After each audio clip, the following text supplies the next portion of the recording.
Hey you guys, what is going on? I've missed you guys so much. Let me get into this peach cobbler pudding recipe. You guys, this was so good and a fun twist on the regular banana pudding that we do. And you guys, this set's so amazing. It was so creamy. It wasn't too sweet or anything of that sort, so don't worry about it. Don't forget to like and subscribe, and let's get into it. So this recipe was super simple.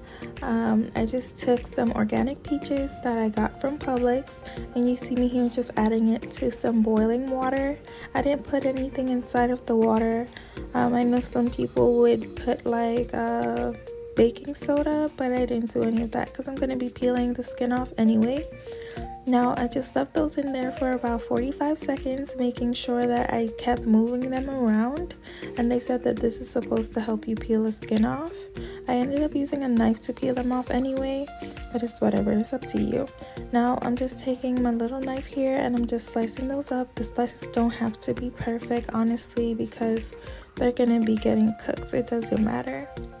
Now I'm adding my peach slices to the pot here, and my pot is not on right now. I just have it on top of the stove for you guys. And I'm adding half a cup of packed light brown sugar, 1.5 teaspoons of cinnamon. You can add more cinnamon if you like. It's all up to you. I only wanted 1.5 because I don't like it too strong. And now I'm adding half a teaspoon of nutmeg to that.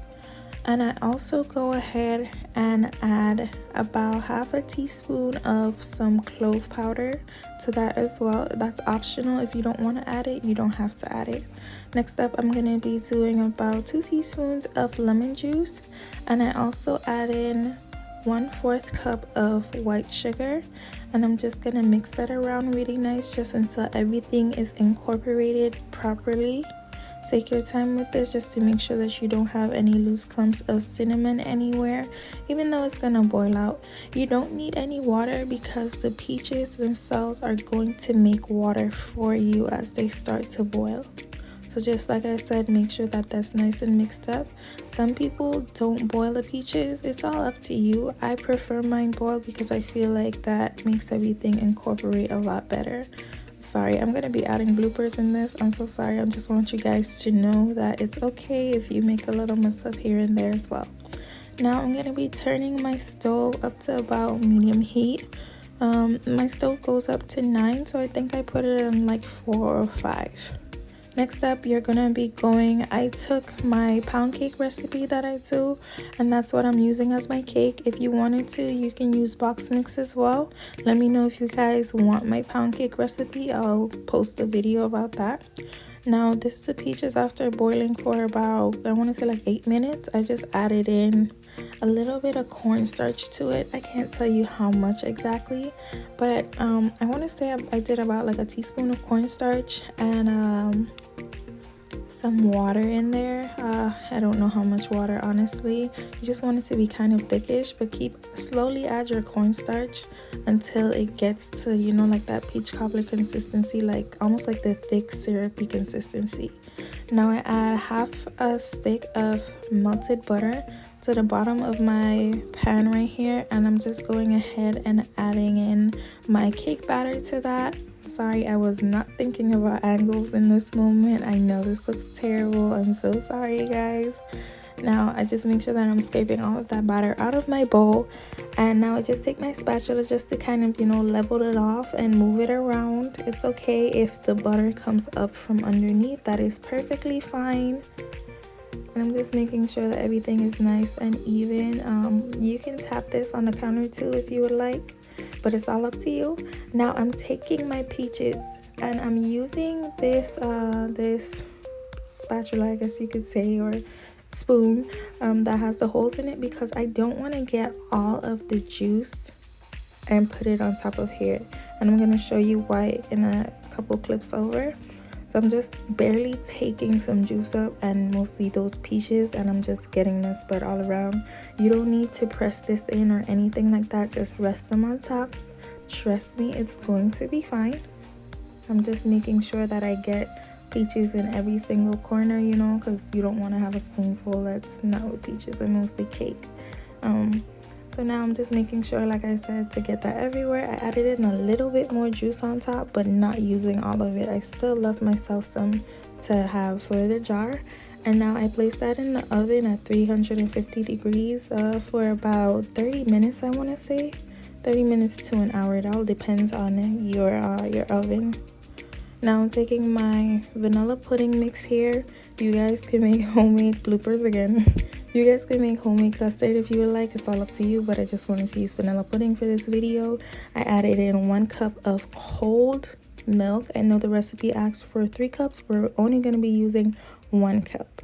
Now I just give that a nice mix up here. And I'm going to add in some vanilla. I want to say I added in about a tablespoon of vanilla to this, just to bring up the flavor a little bit more.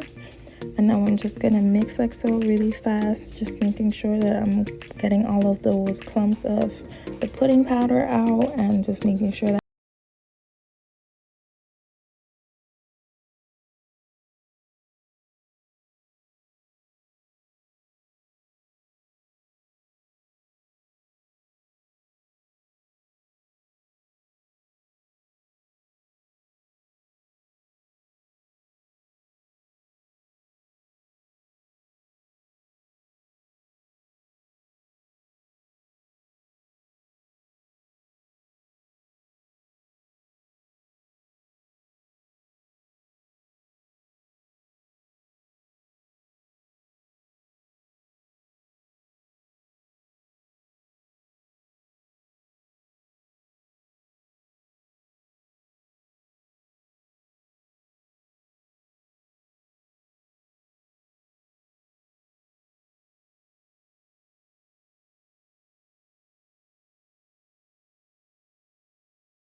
I just went in with some more cake and some more peaches, and I'm doing like a little dollop on top, nothing too crazy. And I'm just gonna top that with some more cake crumble and a slice of peach. And I also add a butter cookie to that, and voila, this was the finished product. My boyfriend absolutely loves it. He went so crazy over this. You guys, don't forget to like and subscribe, and if you have any questions, just comment down below and I would love to help you guys. And I'm also gonna add everything that I use in the description below.